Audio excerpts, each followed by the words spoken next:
Okay, so I have this French bread, and I'm going to cut that up into roughly bite-sized pieces. It doesn't have to be exactly bite-sized, but you want the pieces to be about the same size so that they cook evenly. And you can use whatever bread you have. I'm not 100% sure how many cups it is, but it fills up this bowl, and this is a fairly large-sized glass bowl. So I'm going to say like 5 cups of bread. That feels right. But really, you can just kind of eyeball it. I would say get a big bowl, fill it up, and then make the mixture. But it's probably about 5 cups. Anyways, but if you want to just use this French bread, it was only $2 for this loaf of bread, and it worked great. So, but you could also use brioche bread if you wanted. That would make it a little bit sweeter. If you used regular sandwich bread, it wouldn't be quite as sweet.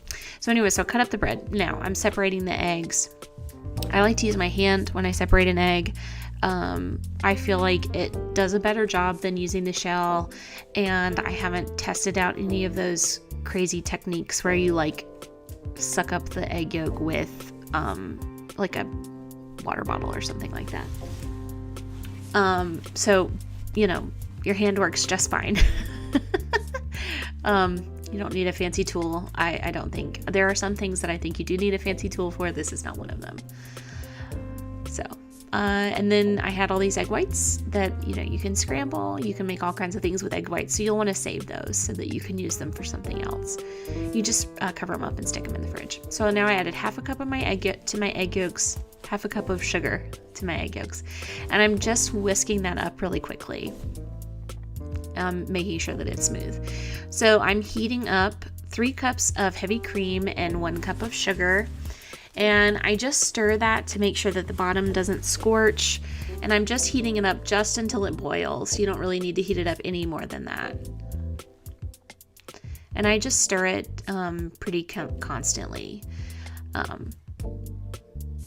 You know, like I said, just to make sure nothing scorches, make sure nothing goes wrong. And it only took about 5 or so minutes for this to completely heat up. It really doesn't take that long. And it's super, super easy.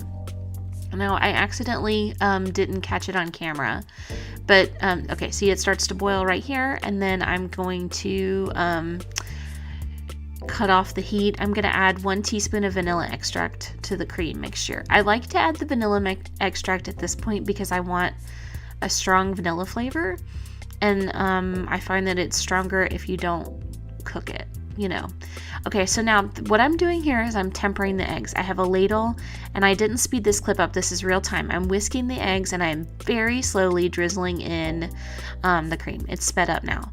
But I did this, I scooped up 3 or 4 ladles of this cream to temper my eggs. This is so if I were to just pour my egg yolks into this hot cream mixture, the eggs would cook, and then it would have this weird texture somewhere between scrambled eggs and this creamy texture that you get when you make creme anglaise. This tempering the egg part is really, really important, and it's really important that you take your time and that you go slow. And if you're not sure if you've done it enough, continue scooping and whisking. So I did about 4 ladles full before I felt confident, and then I slowly added, my bowl wasn't big enough, so I slowly added my eggs into my cream, and I just was really whisking this hard to make sure that like there was air incorporated, and that so that like it was cooling off as I was mixing in the eggs.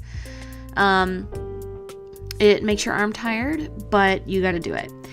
So once I was satisfied with that, then I got my bowl of bread, I added my almonds, and I added my white chocolate chips. I added an entire bag of white chocolate chips. You can add whatever toppings you want.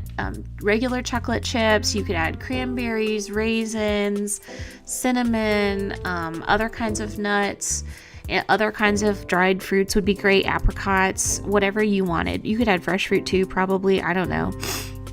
whatever you want to add. It's really versatile. And then I'm adding my cream mixture to my bread, and I'm like pouring that over. And then I'm going to give it a quick mix because I want to make sure that all of the bread gets saturated with that cream mixture. And I'm going to let that soak for about 30 minutes. That's pretty important because you want the bread to soak up the mixture. You could just go straight to the pan and straight in the oven, but I really think letting it soak is it makes it so much better. It just does. So I sprayed my pan with some oil, and then I added my bread mixture to my pan, and I just, put it in there, spread it out so that it's flat, make sure that it's pretty even. And then you're going to bake that at 350 for about 40 minutes, but you're going to cover it with some foil. This is important. It keeps the top from browning prematurely so that it doesn't burn. And then after that, you're going to remove the cover and you're going to bake it for another 15 to 20 minutes so that it gets browned on the top, just a little bit. And this is what it looks like when you pull it out of the oven. It's beautiful and absolutely delicious. This dessert is super easy to make and will blow everybody away. If you want to see more recipes, check out Loaves and Dishes, and thanks for watching.